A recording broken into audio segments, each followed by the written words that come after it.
ఈ Saraswati power project గొడవ వస్తే బయటికి అధికారులను ఆదేశిస్తే రెవెన్యూ అధికారులని కలెక్టర్ గారికి మనం ఆదేశిస్తే అసైన్డ్ భూమి ఎస్సీ కుటుంబాలకు చెందిన భూమి ప్రభుత్వం వారికి దున్ని వారికి సంపాదించుకునే బతికే హక్కునిచ్చిన భూమిని వీళ్ళు తీసేసుకున్నారు. ఈ రోజుల్లో కోర్టులో పెట్టుకున్న సొంత ఆస్తిలా కొట్టుకుంటా ఉన్నారు.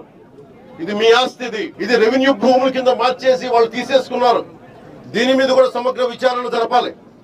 కలెక్టర్ గారికి కూడా నేను ఆదేశిస్తున్నాను, మీరు సంపూర్ణంగా ఎంత భూమి ఉంది, దీంట్లో ఎన్ని అవకతవకలు జరిగినాయి, ఎంత అసైన్ ల్యాండ్స్ ఉన్నాయి, అసలు పెట్టిన ప్రాజెక్టు ఎందుకు ముందుకెళ్లాలా. ప్రజాల నియోజకవర్గం పరిధిలోని మాచవరం, దాచేపల్లి మండలాల పరిధిలో 1500 ఎకరాలకు పైగా భూములను సరస్వతి సంస్థ కోసం అప్పట్లో వైఎస్ ప్రభుత్వం కేటాయించింది.